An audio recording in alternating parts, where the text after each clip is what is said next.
చీరలు ప్రభుత్వ ఆర్డర్లను ఇచ్చి కార్మికులకు ఆదాలకు ఉపాధి పవర్లో మనబడి బతుకమ్మ చీరలు ప్రభుత్వ ఆర్డర్లను వెంటనే బతుకమ్మ చీరలు ప్రభుత్వ ఆర్డర్లు ఇచ్చి ఉపాధి జిందాబాద్ సిఐటియు పవర్లో అనుబంధ రంగాల కాలు ప్రభుత్వ ఆర్డర్లను వెంటనే బతుకమ్మ చీరలు ప్రభుత్వ ఆర్డర్లు ఇచ్చి వెంటనే ఉపాధి జిందాబాద్ సిఐటియు జిందాబాద్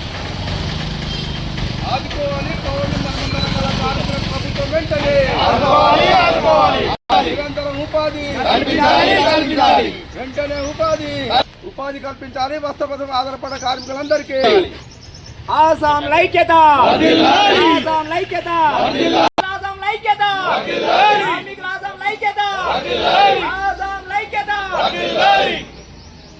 కార్మికుల ఐక్యత. శాఖ ఆఫీస్ ముందు పెద్ద ఎత్తున ధర్నా కార్యక్రమం చేయడం జరిగింది. బతుకమ్మ ఆర్డర్లు పూర్తి చేసి 3-4 నెలలు అవుతుంది. ఇంతవరకు గవర్నమెంట్ నుంచి ఎలాంటి ఆర్డర్స్ రాలేదు.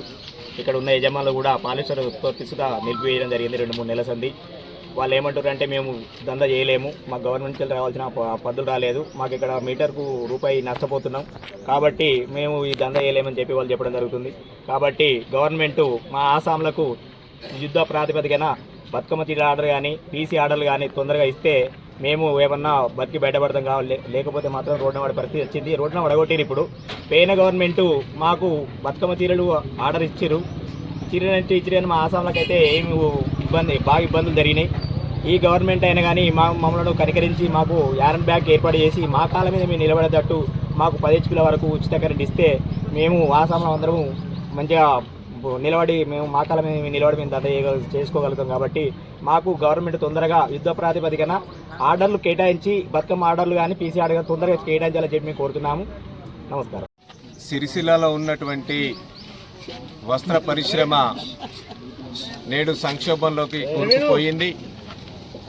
ఈ వస్త్ర పరిశ్రమ మీద ఆధారపడినటువంటి పవర్లూమ్ కార్మికులు, వైపని కార్మికులు, వార్పిన్ కార్మికులు, దానికి అనుబంధంగా ఉన్నటువంటి కార్మికులు మొత్తం ఈరోజు ఉపాధి లేక రోడ్డున పడినటువంటి పరిస్థితి నెలకొన్నది.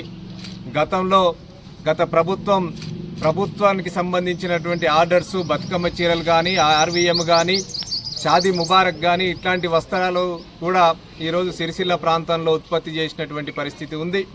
ఈరోజు ఈ ప్రభుత్వం ఏర్పడ్డ తర్వాత ఇక్కడ ఉన్నటువంటి వస్త్ర పరిశ్రమ ఈరోజు ప్రభుత్వ ఆర్డర్స్ ఇవ్వకపోవడం వల్ల బతుకమ్మ చీరలు కావచ్చు, ఆర్వీఎం కావచ్చు, లేదు ఇతరత్ర వస్త్రాలు మొత్తం ప్రభుత్వం ఇక్కడ ఉత్పత్తి చేయించినటువంటి పరిస్థితిలో నేడు వస్త్ర పరిశ్రమ పూర్తిగా సంక్షోభంలోకి కూరుకుపోయింది.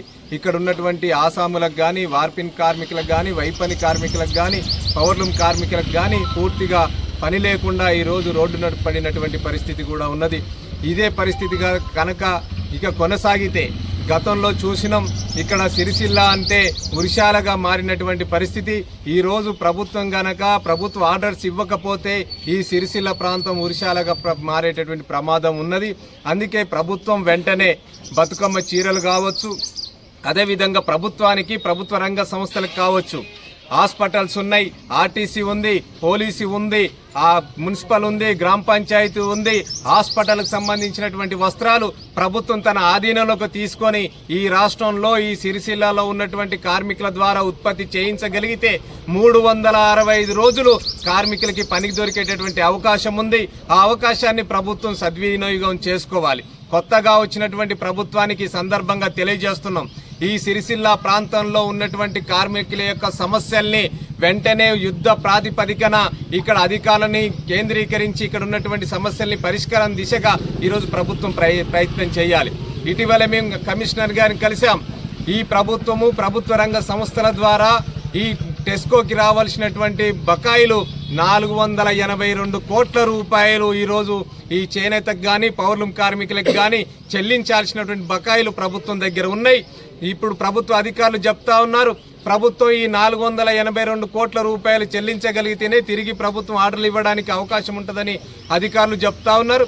అందుకే ఈ 482 కోట్ల రూపాయలు ప్రభుత్వం వెంటనే విడుదల చేస్తే యారన్ సబ్సిడీ డబ్బులు కావచ్చు, ప్రభుత్వానికి రంగానికి సంబంధించినటువంటి వస్త్రాలు ఉత్పత్తి చేయించడానికి అవకాశం ఉంటుంది.